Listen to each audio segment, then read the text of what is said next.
our super storyteller. Can you guess?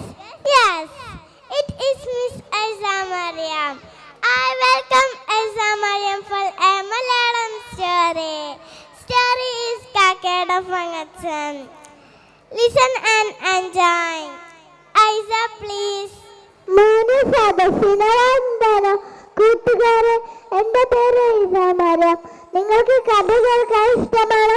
അതെ, ഞാനിവിടെ ഒരു കഥയാണ് പറയാൻ പോകുന്നത്. കാക്കയുടെ പൊങ്ങച്ചം.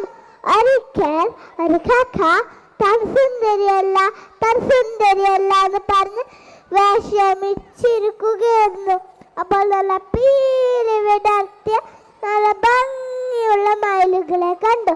അപ്പൊ കാക്ക പറഞ്ഞു, ഞാനും അങ്ങനെ ആയിരുന്നെങ്കിൽ എൻ്റെ സ്വരവും കൊള്ളില്ല, എൻ്റെ നിറവും കൊള്ളില്ല. അപ്പൊ കാക്കയ്ക്ക് തിരക്കമായി മയിലുകളെ പോലെയാകാം. അപ്പോൾ കുറച്ച് കഴിഞ്ഞപ്പോൾ മയിലുകളെല്ലാവരും പോയി. അപ്പോൾ നിറയെ മയിൽപ്പിള്ളികളുണ്ടായിരുന്നു. കാക്കയെ കൊത്തിയെടുത്ത് തന്നെ ചിറകിനോട് ചേർത്ത് വെച്ചു. എന്നിട്ട് സ്വയം ഒന്ന് നോക്കി. എന്ത് ഭംഗി! ഈ ഭംഗി ഞാൻ ആരെങ്കിലും കാണിക്കണ്ടെന്ന് പറഞ്ഞു കാക്ക മറ്റു കാക്കകളേക്ക് പറന്നു എന്നിട്ട് പറഞ്ഞു, നോക്കൂ എൻ്റെ പീലികൾ നോക്കൂ, നിങ്ങളെക്കാളും എന്ത് ഭംഗിയാണ് ഞാൻ. അപ്പൊ മറ്റു കാക്കകളെല്ലാം അത്ഭുതപ്പെട്ടു.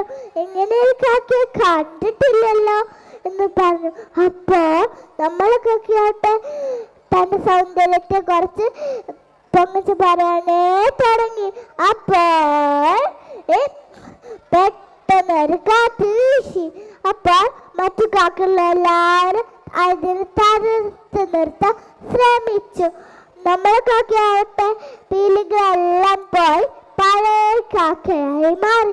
അപ്പോൾ തന്റെ കൂട്ടുകാരെല്ലാവരും തന്നെ കളിയാക്കി ചിരിച്ചു. അപ്പോൾ കാക്കനാണ് കേട്ട് പറന്നു പോയി. ഇതിൽ നിന്ന് എന്ത് മനസ്സിലാക്കാം? നമ്മൾ പൊങ്ങച്ചി പറഞ്ഞിരുന്നോ? വേണ്ട. നമ്മൾ മറ്റുള്ളവരെ പോലെ ശ്രമിക്കണോ? വേണ്ട. നമ്മൾ എന്നും നാമായി നിലനിൽക്കണം. നന്ദി, നമസ്കാരം. It was a nice story. Thank you, Aiza Mariam.